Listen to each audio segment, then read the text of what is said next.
Hello students, welcome back to our YouTube channel Shri Shyam classes. तो आपका maths का exam हो गया और मैंने कुछ सीरीज आपको दिया था मैथ्स का, कुछ इंपॉर्टेंट सवाल करवाए थे आपको। तो वो आपको वेरी हेल्पफुल हुए होंगे। अगर आपको एग्जाम में अगर टकराया होगा सारा सवाल, अगर मैच किया होगा तो आप कमेंट सेक्शन में जरूर बताइएगा। ऐसे मैंने देखा था कि जितना मैंने दो सर्कल का सवाल करवाया था उसमें से एक तो है तुम्हारा सर्कल का 4 मार्क्स का एक सवाल वो आ गया था। हाइट एंड डिस्टेंस का भी 2 सवाल आपको टैली किया था।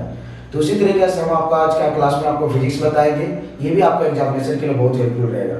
तो चलिए हम इलेक्ट्रिसिटी के बारे में आपको बता रहे हैं कि इलेक्ट्रिसिटी में आपका क्या क्या सवाल आएगा, प्लस हम 2 न्यूमेरिकल करवा रहे हैं, उससे आपको एक न्यूमेरिकल जरूर आ जाएगा। तो चलिए क्लास को देर नहीं करते और स्टार्ट करते हैं। तो फर्स्ट टॉपिक में हम लोग देखेंगे कि इलेक्ट्रिसिटी में आप ओम्स लॉ देखिएगा। क्या देखिएगा? Ohm's law. रिवीजन बस इसी टॉपिक को करना है। ऐसे एक और मैंने इलेक्ट्रिसिटी का आपको सारा जितना भी एक्सप्रेशन है मैंने सारा के सारा आपको कवर कर दिया था। तो उसका हम लोग लिंक आपको डिस्क्रिप्शन में दे देंगे, उस वीडियो को भी आप इलेक्ट्रिसिटी का एक बार देख लीजिएगा, वहाँ से सारा का सारा न्यूमेरिकल आपको बन जाएगा। तो पहला आज में आप रिवीजन कीजिएगा ओम्स लॉ। तो ओम्स लॉ आपको मालूम होगा कि एट कांस्टेंट टेम्परेचर, क्या जब टेम्परेचर कांस्टेंट था तो potential difference is directly proportional to electric current. Potential difference क्या होता है? इलेक्ट्रिक करंट का डायरेक्टली प्रोपोर्शनल होता है। कब? जब टेम्परेचर कांस्टेंट था तब। यही था ओम्स लॉ। लेकिन ओम्स लॉ का आपको डेफिनेशन नहीं आएगा सर, क्या state Ohm's law. Ohm's law से 2 मार्क्स का आपको इंपॉर्टेंट सवाल आएगा, थोड़ा सा इसको देखिएगा। ओम्स लॉ का ग्राफ से सवाल आएगा आपका। क्या आएगा? ओम्स लॉ का ग्राफ से सवाल आएगा। तो हम लोग देखते हैं कि ओम्स लॉ का ग्राफ क्या है सर, वी और आई का है। ये हो गया आपको पोटेंशियल डिफरेंस, ये होगा इलेक्ट्रिक करंट। आपको एक ग्राफ दे देगा और यहाँ पर 2-3 आपको रेजिस्टेंस दे देगा। आप लोग को मालूम है कि सर ओम्स लॉ के ग्राफ से हम लोग क्या निकालते हैं? रेजिस्टेंस, क्योंकि V इक्वल टू यहाँ पर देखते हैं ओम्स लॉ है IR। तो अगर आपको ग्राफ दिख रहा है VI का, तो VI के ग्राफ से आप क्या निकालोगे? रेजिस्टेंस। तो आपको यहाँ पर 3 रेजिस्टेंस दिया हुआ रहेगा, R1, R2 और R3। ये इंपॉर्टेंट, बहुत इंपॉर्टेंट सवाल है सर, आपके लिए ध्यान से देखिएगा। नहीं, आपको ओम्स लॉ का ग्राफ दे देगा, VI का ग्राफ दे देगा और 2-3 आपको रेजिस्टेंस दे देगा और बोलेगा कि जस्ट कंपेयर इट। ये रेजिस्टेंस को आपको क्या करने के लिए बोलेगा? कंपेयर करने के लिए बोलेगा। तो देखिए कुछ नहीं करना है, आपको एंगल लेना है अलोंग वाई एक्सिस के, अलोंग इलेक्ट्रिक करंट एक्सिस। आई एक्सिस के अलोंग आप एंगल देखिएगा, जिसका थीटा ज्यादा होगा वो रेजिस्टेंस का वैल्यू क्या होगा? ज्यादा होगा। तो देखिएगा ये एंगल देखिए, इलेक्ट्रिक करंट का एक्सिस आपको लिखना है। आई से अगर देखते हैं तो ये एंगल ज्यादा है, मतलब R3 का एंगल ज्यादा है, फिर R2 का एंगल ज्यादा है, फिर R1 का एंगल ज्यादा है। ध्यान से देखिएगा, जब भी अगर पूछता है कंपेयर करने के लिए रेजिस्टेंस को, तो आपको कुछ नहीं करना है सर, इलेक्ट्रिक करंट का एक्सिस आपको थीटा देखना है, जिसका थीटा ज्यादा होगा उसका आपको रेजिस्टेंस का वैल्यू क्या होगा? ज्यादा होगा। तो देखिए R3 ज्यादा हो जाएगा R2 से, R2 ज्यादा हो जाएगा R1 से। ये लिखेंगे जब भी अगर आपको बोलेगा कि कंपेयर करो रेजिस्टेंस को, तो बोलेंगे R3 greater than R2 greater than R1। लेकिन वो यहाँ पर सवाल हम कभी-कभी चेंज भी करता है। आई आपको क्या कर देगा? वाई एक्सिस पे डाल देगा। आई यहाँ से हटा देगा नहीं, और आई आपको कहाँ लिख देगा? वाई एक्सिस पे, और पोटेंशियल डिफरेंस दे देगा एक्स एक्सिस पे। तो देखिए कैसे करेंगे।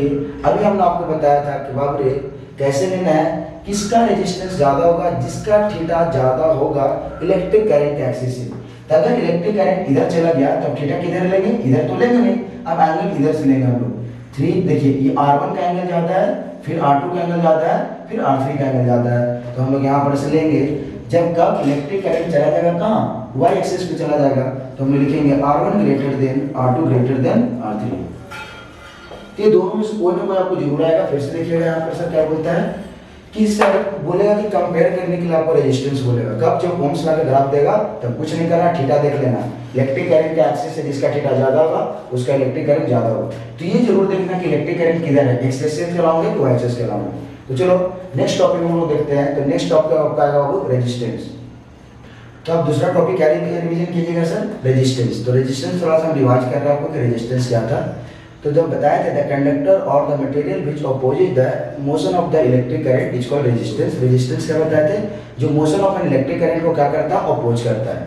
तो रेजिस्टेंस आपको बात बताए थे कि on what factor that the resistance of conductor depends upon. तो रेजिस्टेंस कितना बात पे डिपेंड करता था? 2 बात पे। कितना? 2 बात पे। Directly proportional to length and inversely proportional to area. फिर से सुनिए कि रेजिस्टेंस क्या है? The substance of material which opposes the motion of an electric current is called resistance. Resistance कितना बात पे डिपेंड करता है? 2, length and area. Directly proportional to length, मतलब अगर से लेंथ बढ़ाएंगे तो रेजिस्टेंस बढ़ेगा, और inversely proportional to area, area को बढ़ाएंगे तो रेजिस्टेंस घटेगा। ये 2। तो सर ये ऑप्शन बहुत इंपॉर्टेंट है, दूसरा टॉपिक का रिवीजन जरूर कीजिएगा रेजिस्टेंस का। और यहाँ से ये मेडिकल आपका एग्जामिनेशन में आने का 100% चांस है। देखिए क्या पूछेगा कि if the length of wire double, अगर लेंथ ऑफ वायर को हम लोग क्या कर देते हैं, डबल कर देते हैं। क्या बोल रहा है, बाय स्ट्रेचिंग। देखो बाय स्ट्रेचिंग इसी को क्या रहा है, नहीं कभी कभी आपको सिंपली बोलेगा डबल, दोनों करके हम कंडीशन आपको दिखाते हैं। एक बोल रहा है क्या, स्ट्रेचिंग। अगर हम लोग क्या करते हैं, लेंथ ऑफ वायर को क्या कर रहे हैं, डबल कर रहे हैं। कैसे, इसको स्ट्रेच करके, stretching then what will be the resistance.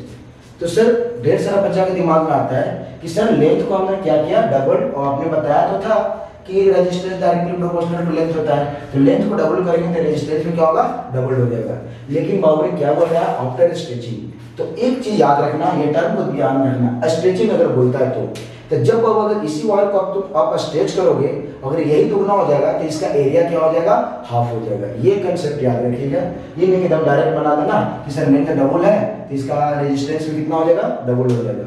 अगर स्ट्रेचिंग का बात नहीं करता है तो उस कंडीशन में आप डबल लिख सकते हो। लेकिन अगर बोलता है कि लेंथ ऑफ वायर को डबल किया गया स्ट्रेचिंग कर करके, तो बाबू याद करना कि लेंथ तो 12 हो जाएगा और एरिया भी कितना हो जाएगा, a/2 हो जाएगा। अगर बोलता है टर्म के स्ट्रेचिंग तो लेंथ कितना किया, 12 करेगा तो एरिया कितना हो जाएगा, a/2। ये बात भी याद रखिएगा। लेंथ अगर 12 होगा तो एरिया क्या हो जाएगा, 1/a/2। कब, जब स्ट्रेचिंग करेंगे तब। और स्ट्रेचिंग की जब बात नहीं बोलता तो सिंपली यू कैन से कि लेंथ डबल होगा सर तो रेजिस्टेंस डबल होगा, बिकॉज डायरेक्टली प्रोपोर्शनल का रिलेशन है। लेकिन जब स्ट्रेचिंग बोलेगा तो लेंथ दुगना करेंगे तो एरिया क्या हो जाएगा, 1/2 हो जाएगा। और सिंपली लगा देंगे। अगर मान के चलो कि लेंथ L था, एरिया ये था, रेजिस्टेंस का फॉर्मूला क्या होता है, ρL/A। क्या था, अगर लेंथ ओरिजिनल लेंथ L था, ओरिजिनल एरिया ये था, तो जो आपका रेजिस्टेंस होगा ρL/A। लेकिन अभी पूछ रहा है then what will be the new its resistance. तब जो नया रेजिस्टेंस होगा वो पूछ रहा है। तो नया रेजिस्टेंस से फॉर्मूला लगाएंगे, R = ρL/A। L कितना है, 2L, और A कितना होगा, a/2। आप जानते हो कि नीचे वाला कहाँ चला जाता है, ऊपर चला जाता है, नहीं। तो देखिएगा यहाँ पे तो R की वैल्यू हो जाएगा रो, 2 इधर चल जाएगा तो आ जाएगा वो 4L/A। इसको आप अरेंज कर दोगे, देखिए क्या आ जाएगा, R = 4 × ρL/A।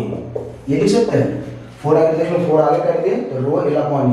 और ρL/A कुछ दिख रहा है क्या, हो ρL/A दिख रहा है क्या सर, रेजिस्टेंस है। ये मान लेते हैं कि न्यू रेजिस्टेंस है। तो जो आपको पहले रेजिस्टेंस और ओरिजिनल रेजिस्टेंस का R था, और R का फॉर्मूला क्या था, ρL/A। तो जो न्यू रेजिस्टेंस हुआ होगा 4 टाइम्स बढ़ गया होगा किसका, न्यू रेजिस्टेंस का। पुराना रेजिस्टेंस का जो ओरिजिनल रेजिस्टेंस था उससे कितना हुआ होगा, 4 गुना बढ़ गया होगा। देखो 4 टाइम्स हो गया। अगर आप सिंपली बोलते कि लेंथ दुगना हो गया तो रेजिस्टेंस दुगना हो गया, तो क्या हो जाता, गलत हो जाता। तो ये टाइम याद कीजिएगा कि जब भी स्ट्रेचिंग बोलता है तो लेंथ दुगना होता है तो एरिया कितना होता है, a/2। और एरिया a/2 करके सिंपली लगा दो फॉर्मूला, R = ρL/A। यहाँ से आ जाएगा कि जब न्यू रेजिस्टेंस है 4 टाइम्स क्या है, ओरिजिनल रेजिस्टेंस का ज्यादा होगा। तो दूसरा टॉपिक ये। चलिए देखते हैं तीसरा टॉपिक से क्या सवाल आपको पूछेगा। तो नेक्स्ट टॉपिक क्या देखता हूँ, आप रिवीजन जरूर कीजिएगा रेजिस्टिविटी। यहाँ से आपको 2 मार्क्स का एक सवाल आएगा। पहला क्या रिवीजन किए, ओम्स लॉ, दूसरा रेजिस्टेंस, और तीसरा क्या करेंगे, रेजिस्टिविटी। तो रेजिस्टिविटी से आपको 2 मार्क्स का सवाल आएगा। तो थोड़ा सा रेजिस्टिविटी के बारे में देख लेते हैं कि रेजिस्टिविटी क्या था। तो रेजिस्टेंस में क्या था, R = क्या था, वो ρL/A। अगर यहाँ से रो क्या था, रेजिस्टिविटी था। अगर रेजिस्टिविटी का यहाँ से वैल्यू निकालते हैं तो आ जाएगा R × A/L। क्या आ जाएगा, R × A/L। तो आपको दिख रहा होगा कि इसका रेजिस्टिविटी लेंथ और एरिया पे डिपेंड कर रहा है। यहाँ पर दिख रहा होगा कि इसे डायरेक्टली प्रोपोर्शनल टू एरिया है and inversely proportional to length है। लेकिन याद रखिएगा सर, रेजिस्टिविटी को कोई लेंथ और एरिया से मतलब नहीं है। Resistivity never depend upon length and area. Resistivity को कोई लेंथ एरिया से मतलब नहीं है, सिर्फ इसको टेम्परेचर से मतलब है। तो जब भी अगर हम लोग लेंथ एरिया को अगर इंक्रीज करते हैं, डिक्रीज करते हैं, तो क्या लिखेंगे, अगर हम लोग देखते हैं कि लेंथ एरिया को अगर हम लोग इंक्रीज करते हैं, डिक्रीज करते हैं, तो कभी भी रेजिस्टिविटी चेंज नहीं करेगा। एक सवाल आपको डायरेक्ट ऐसे पूछेगा ऐसा सवाल, if a conductor of length L and area of cross section A। क्या बोलेगा कि कोई कंडक्टर है जिसका लेंथ A है और area of cross section A है and resistivity rho. Then if length is tripled, find the new resistivity। सवाल देखिए क्या बोलेगा, कहेगा कि कंडक्टर है जिसका लेंथ L है, एरिया A है, तो उसका रेजिस्टिविटी कितना था, रो मान लेते हैं। क्या बोला कि रो है। अगर बोलता है इफ लेंथ इज ट्रिपल, कुछ भी बोलेगा, लेंथ ट्रिपल कर दो, 4 गुना कर दो, एरिया बढ़ा दो, एरिया घटा दो, उससे कोई लेना देना नहीं है। आपको लगेगा कि सर लेंथ को ट्रिपल करेंगे तो रेजिस्टिविटी क्या होगा, ट्रिपल हो जाएगा या 3 टाइम्स घट जाएगा, क्योंकि इनवर्सली का रिलेशन है। बाकी हम बताएं कि सर फॉर्मूला में आया R/A/L, लेकिन रेजिस्टिविटी को लेंथ एरिया से मतलब नहीं है। Resistivity of the conductor remains the constant. हर एक मटेरियल के लिए क्या देखते हैं सर, कोई कांस्टेंट होता है तो लेंथ को तिगुना कर दो, 10 गुना कर दो, उससे कोई लेना देना नहीं है। The resistivity remains the same. Answer क्या आ जाएगा, रो ही लिख देंगे। आंसर क्या लिख देंगे, रो ही लिख देंगे। तो लेंथ एरिया बढ़ाने से रेजिस्टिविटी पे कोई प्रभाव नहीं पड़ेगा, कितना भी बढ़ा दो, कितना भी घटा दो, बिकॉज रेजिस्टिविटी को लेंथ एरिया से मतलब नहीं है, रेजिस्टेंस को मतलब है। हम पिछला सवाल करवाया कि रेजिस्टेंस को कैसे मतलब था। तो चलिए फिर नेक्स्ट टॉपिक देखते हैं। तो नेक्स्ट टॉपिक आप रिवीजन कीजिएगा सर, यहाँ पर नहीं कॉम्बिनेशन ऑफ रेजिस्टर्स, यहाँ से आपको एक न्यूमेरिकल पक्का आएगा कॉम्बिनेशन ऑफ रेजिस्टर से। तो थोड़ा सा हम रिकैप कर देते हैं कि कॉम्बिनेशन ऑफ रेजिस्टर्स का कंसेप्ट क्या था। तो पहला हम लोग देखे थे कॉम्बिनेशन ऑफ रेजिस्टर में एक सीरीज कॉम्बिनेशन देखे थे और एक क्या देखे थे, पैरेलल कॉम्बिनेशन। तो सीरीज कॉम्बिनेशन का 4 पॉइंट बताए थे आपको कि end to end connection of the resistor is called series combination. Series combination में क्या था, इलेक्ट्रिक करंट सेम था and equivalent resistance in series combination is equal to sum of all individual resistance. सीरीज combination में हम लोग देखे थे कि R equivalent equal to R1 plus R2 पे डॉट डॉट डॉट। इसका प्रूफ भी कहाँ से आया था हम लोगों ने आपको अगला नेक्स्ट क्लास में कर चुका हूँ, तो आप वहाँ पर प्लेलिस्ट में चेक कीजिएगा, वहाँ पर आपको दिख जाएगा। ये आपको सीरीज कॉम्बिनेशन में था, क्या था, सीरीज कॉम्बिनेशन में। और पैरेलल कॉम्बिनेशन में देखिए क्या था, पैरेलल कॉम्बिनेशन में हम लोग पहला देखिए हम लोग क्या बोले कि सीरीज कॉम्बिनेशन में 4 पॉइंट बोले। फर्स्ट बोले क्या कि end to end connection of the resistor is called series combination. In series combination electric current will be same. और तीसरा हम लोग पॉइंट बताए थे कि equivalent resistance is equal to sum of all individual resistance. And fourth one is the value of equivalent resistance is greater than all individual resistance in case of series combination. Series combination में equivalent resistance का value हर एक individual resistance से क्या होता है, ज्यादा होता है। ये 4 पॉइंट आपको याद करना है सीरीज कॉम्बिनेशन में। यहाँ से आपको थ्योरेटिकल कोई भी सवाल नहीं आएगा, आपको न्यूमेरिकल प्रॉब्लम में आएगा तो वहाँ पर हम लोग सिंपली इक्विवेलेंट रेजिस्टेंस का फार्मूला लगाएंगे R1 प्लस R2। और दूसरा पॉइंट चेक करेंगे कि सर इलेक्ट्रिक करंट सेम होता है सीरीज कॉम्बिनेशन में। लेकिन अब पैरेलल कॉम्बिनेशन के फिर हम लोग देखेंगे 4 पॉइंट देखे थे कि both ends of each resistor are connected at 2 different point. जितना भी अगर हम लोग देखे थे कि रजिस्टर था सबको पॉजिटिव टर्मिनल एक के साथ और सब नेगेटिव टर्मिनल एक के साथ था। और दूसरा कंसेप्ट बताया कि इन पैरेलल कॉम्बिनेशन बताया था, दूसरा in parallel combination voltage remains the same. तीसरा बताया था कि equivalent resistance in case of parallel combination is equal to sum of reciprocal of all individual resistance. क्या दिखा था वो, sum of all individual resistance that is 1/R equivalent equal to 1/R1 plus 1/R2 dot dot dot दिए थे। और fourth सबसे important point है, इससे एक आपको थ्योरेटिकल में सवाल आएगा। नहीं, फोर्थ जो पॉइंट है ध्यान से इसको देखिएगा, यहाँ पर देखे थे कि इक्विवेलेंट रेजिस्टेंस सबसे ज्यादा होता था इंडिविजुअल रेजिस्टेंस से, लेकिन पैरेलल कॉम्बिनेशन में जस्ट इसका रिवर्स होता है। इसका जो आपको होता है इक्विवेलेंट रेजिस्टेंस, तो बोलेंगे in case of parallel combination equivalent resistance in case of parallel combination is smaller than individual resistance. हर एक इंडिविजुअल रेजिस्टेंस से इक्विवेलेंट रेजिस्टेंस का वैल्यू क्या होता है, छोटा होता है। कहाँ, पैरेलल कॉम्बिनेशन में। जैसे अगर 2 है 3 है तो इसका वैल्यू क्या होगा, 2 से भी कम होगा। क्या बोलेंगे, less than each and every individual resistance. यहाँ से आपको सवाल आता है वो दिखाते हैं। एक आपको कॉम्बिनेशन ऑफ रेजिस्टर से न्यूमेरिकल आता है सीरीज पैरेलल मिला के, तो वो भी सवाल करके दिखाते हैं। तो 2 मार्क्स का एक सवाल है सर, ध्यान से देखिएगा। बोलेगा इफ 1 ओम रेजिस्टर्स 10 का पावर 3 ओम एंड 10 का power 9 ohm are connected in parallel combination find the effective or equivalent resistance। effective or equivalent resistance फिर से सुनिएगा क्या बोला कि सर 1 ओम 10 का पावर 3 ओम और 10 का पावर 9 ओम 3 रेजिस्टर्स है और तीनों को कैसे कनेक्ट कर दिया गया है, पैरेलल कॉम्बिनेशन में। कैसे कर दिया गया है, पैरेलल कॉम्बिनेशन में। तो बोलता है कि इफेक्टिव रेजिस्टेंस क्या होगा, ये इक्विवेलेंट रेजिस्टेंस क्या होगा। ध्यान से सुनना। अब तुम क्या करोगे सर, लगाओगे formula 1/R equal to 1/R1 plus 1/R2 dot dot dot. तो देखिएगा यहाँ करोगे 1/1, फिर करोगे 1/10 का पावर 3, 1/10 का पावर 9। तो तुम्हारा सिंप्लीफिकेशन क्या हो जाएगा, कॉम्प्लेक्स हो जाएगा। अभी हमने पैरेलल का लास्ट पॉइंट आपको बताया कि उसको माइंड में रखना। In case of parallel combination equivalent resistance is less than all individual resistance. हर एक इंडिविजुअल रेजिस्टेंस इक्विवेलेंट रेजिस्टेंस का वैल्यू क्या होता है, छोटा होता है। तब और आप डायरेक्टली लिख देना, एक था वो 1 ओम 10⁻³ ओम और 10⁻⁹ ओम। तो जो तुम्हारा इक्विवेलेंट रेजिस्टेंस होगा सबसे छोटा होगा, मतलब इक्विवेलेंट रेजिस्टेंस 1 से भी क्या होगा, छोटा होगा। तो डायरेक्ट आंसर में हम लोग लिख देंगे कि इक्विवेलेंट रेजिस्टेंस का वैल्यू क्या होगा, लेस देन 1 होगा। इक्विवेलेंट रेजिस्टेंस का वैल्यू क्या होगा, लेस देन 1 होगा। लिख देंगे लेस देन 1।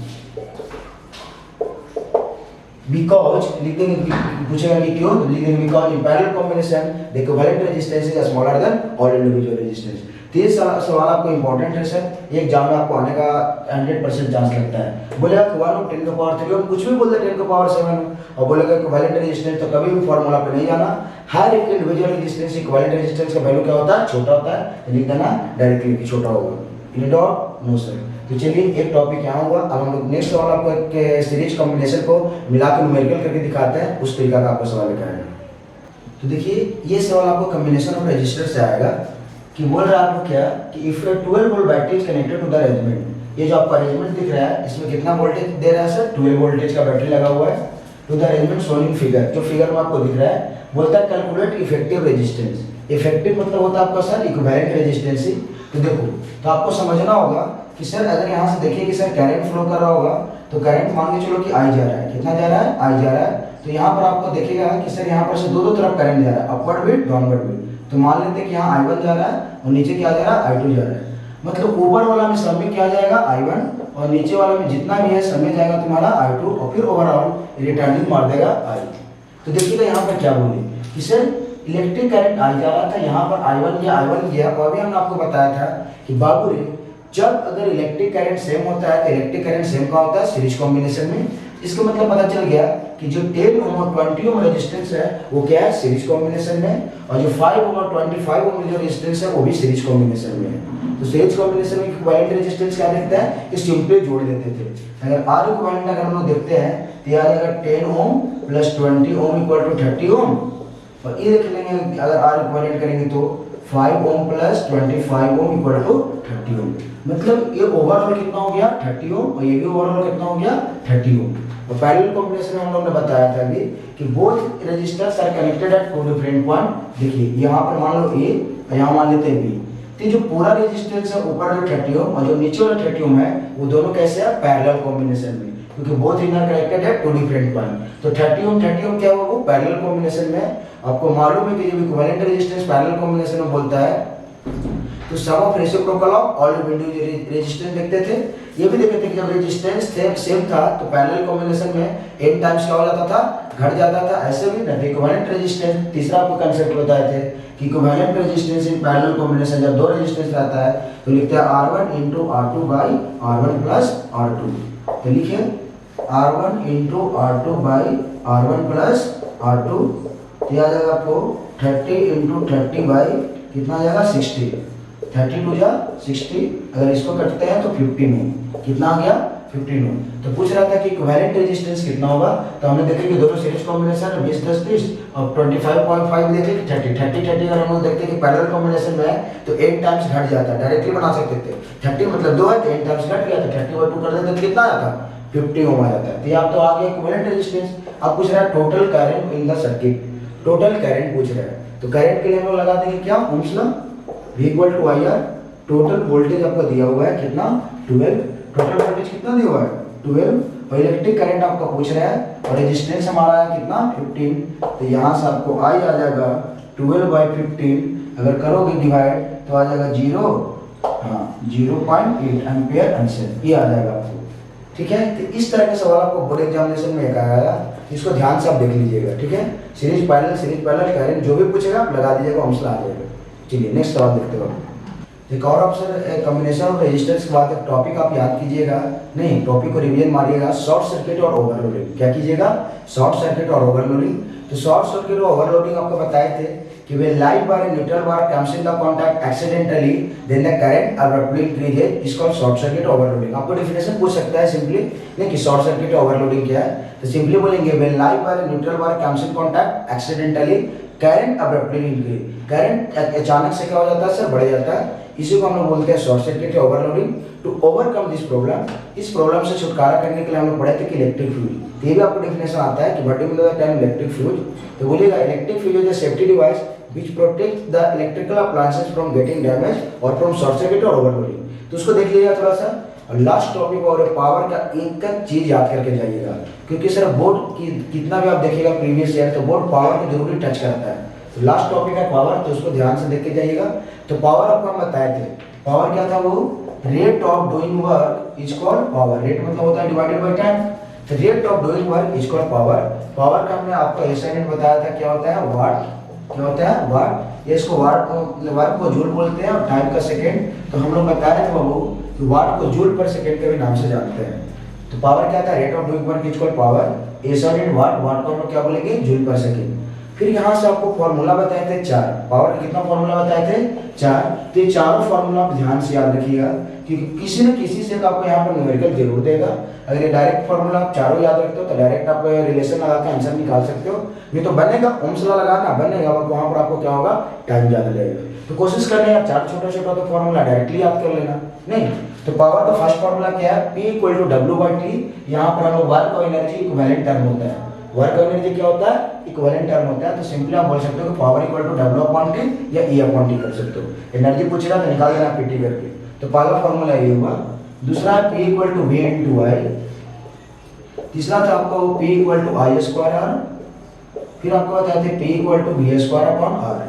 ये सारा कुछ कहीं से ना है, एक ही फॉर्मूला से है सर। ओम्स लॉ लगाते जाइएगा तो ये सारा फॉर्मूला आपको दिख जाएगा। लेकिन आप डायरेक्ट ये चारों फॉर्मूला को याद कीजिएगा। इससे आपको अगर न्यूमेरिकल आता है तो डायरेक्ट आप यूज करिएगा और आपका सवाल बन जाएगा। तो पावर का कितना फॉर्मूला 4। पहला W/T या आप E/T देखेंगे, V इंटू I। तीसरा देखेंगे I स्क्वायर R और चौथा देखेंगे V स्क्वायर अपॉन R। तो देखिए एक सवाल यहाँ पर से आएगा और सवाल चेंज कर करके आता है, तो आप वहाँ पर से थोड़ा सा प्रैक्टिस कीजिएगा। एक हम आपको नॉर्मल सवाल करके दिखाते हैं। बोलता है दो two bulbs have rating 100 watt and 220 volt. एक बल्ब है सर जिसका रेटिंग कितना है, वाट मतलब पावर दिया हुआ है 100 वाट और आपको वोल्टेज दिया हुआ है 220 वोल्ट। और सेकंड जो बल्ब है जो आपको दिया हुआ है 60 वाट एंड 220 वोल्ट। देखने में लग रहा हो कि सर दोनों का वोल्टेज क्या है, सेम है। दोनों में देखने की सेम पोटेंशियल डिफरेंस क्या कर रहा है, अप्लाइड किया जा रहा है, लेकिन पावर अलग अलग है। पावर क्या अलग अलग है, एक का 100 वाट और सेकंड वन का कितना है 60 वाट। तो बोलता है which have the greater resistance, किसका ज्यादा रेजिस्टेंस होगा। तो देखिएगा जब भी आपको न्यूमेरिकल प्रॉब्लम आता है तो कैसे बनाना है देखिएगा। अगर डाटा देखिएगा कि दिया क्या है, तो देखो P दिया हुआ है, क्या दिया हुआ है, P दिया हुआ है और V दिया हुआ है। पावर वोल्टेज दिया हुआ है, लेकिन पावर वोल्टेज दिया हुआ है और पूछ रहा है क्या कि रेजिस्टेंस निकालो। पूरा पावर वोल्टेज दिया हुआ है और किसमें रिलेशन पूछ रहा है, रेजिस्टेंस में रिलेशन पूछ रहा है। देखो P V और R में कोई रिलेशन है, अगर नहीं दिखेगा डायरेक्ट फॉर्मूला से तो आपको टाइम लगेगा। देखो लास्ट में देखो P equal to V square upon R, ये रिलेशन देखेगा P equal to V square upon R, क्योंकि रेजिस्टेंस पूछ रहा है कि किसका ज्यादा होगा, कैलकुलेट करेंगे तब ना। तो पूछ रहे हैं कि रेजिस्टेंस किसका ज्यादा होगा, पावर वोल्टेज दिया हुआ है। सर अगर दोनों में हम लोग देखते हैं कि वोल्टेज सेम है 220 वोल्ट और 220 वोल्ट, यहाँ पर तो वोल्टेज कांस्टेंट है, तो पावर क्या है, इनवर्सली प्रोपोर्शनल आ गया आपको किसका, रेजिस्टेंस का। पावर क्या है, इनवर्सली प्रोपोर्शनल रेजिस्टेंस का। या यहाँ से क्रॉस कर सकते हो तो दिखेगा कि रेजिस्टेंस भी क्या है, इनवर्सली प्रोपोर्शनल किसका, पावर का। देखेंगे कि पावर क्या है, इनवर्सली प्रोपोर्शनल है रेजिस्टेंस का, या बोलेंगे कि रेजिस्टेंस इनवर्सली प्रोपोर्शनल है पावर का। तो यहाँ से पता चला कि रेजिस्टेंस ज्यादा लाना है। क्या लाना है, रेजिस्टेंस ज्यादा लाना है। जब रेजिस्टेंस ज्यादा कब होगा, जब पावर छोटा होगा तब ना। पावर क्या होगा, छोटा होगा, जब नीचे वाला घटता है तो ओवरऑल क्या होता है, बढ़ता है। अगर हम लोग देखेंगे कि सर पावर जिसका सबसे छोटा होगा वो उसका रेजिस्टेंस क्या हुआ होगा, ज्यादा हुआ होगा। तो देखो एक का पावर तुम्हारा दिया हुआ है 100, दूसरा का दिया हुआ है 60, और इनवर्सली का रिलेशन मतलब जानते हो कि एक बढ़ता है तो दूसरा क्या होता है, घटता है, और दूसरा घटता है तो एक क्या होता है, बढ़ता है। तो आपको पूछ रहा था ग्रेटेस्ट रेजिस्टेंस, रेजिस्टेंस को हमको ज्यादा करना है, रेजिस्टेंस को ज्यादा करना होगा तो पावर को कम करना होगा। तो पावर कम किसमें है, 60 वाट। तो लिख देंगे कि सर 60 वाट और 220 वोल्ट वाला जो आपका बल्ब है उसका रेजिस्टेंस क्या होगा, सबसे ज्यादा होगा, उसका रेजिस्टेंस सबसे ज्यादा होगा। तो बाबू रे सारा आपको पावर बता दिया गया। पावर का एक और यूनिट था, कमर्शियल यूनिट ऑफ पावर, जिसको हम लोग बोले थे क्या, किलोवाट आवर। और 1 किलोवाट आवर इक्वल टू बताए थे 3.6 × 10⁻6 जूल। तो ये सारा देख लीजिएगा। Last topic ammeter volt meter में पूछेगा कि what do we know the term ammeter and volt meter, how is connected in the circuit. तो एमीटर बताए थे, एमीटर क्या था, is an electric instrument which is used to measure the electric current वहां पर देखे थे कि आई मीटर कहाँ सीरीज कॉम्बिनेशन में ऐड होता है सर, क्योंकि सीरीज कॉम्बिनेशन में इलेक्ट्रिक करंट सेम होता है। उसी तरीके से वोल्ट मीटर बताए थे, तो volt meter is instrument which is used to measure potential difference. अब वोल्टेज मेजर कर रहा है तो कहाँ, जहाँ पर कांस्टेंट होगा, और वोल्टेज कांस्टेंट कहाँ था, तो पैरेलल कॉम्बिनेशन में। तो volt meter is always connected in parallel combination and ammeter is always connected in series combination. ये सारा टॉपिक आपका हम इलेक्ट्रिसिटी का बता दिए। इतना टॉपिक आपका बोर्ड के लिए इंपॉर्टेंट है। तो आपको हम लोग एक और वीडियो इलेक्ट्रिसिटी का लाए जिसमें आपको एकदम स्टार्टिंग से सर चार्ज क्या है, कूलम्ब्स लॉ क्या है, 10 मिनट का क्लास में हम सारा एक्सप्रेशन को आप लोग को एक बार क्या किया है, रिवाइज किया है। तो उस क्लास को भी आप देख लीजिएगा, डिस्क्रिप्शन में उसका मैं लिंक डाल दूंगा, ठीक है। तो इतना सारा अगर इलेक्ट्रिसिटी को आप कवर कर लेते हो तो you are not going to single question, कोई भी सवाल आपसे छूटने वाला नहीं है।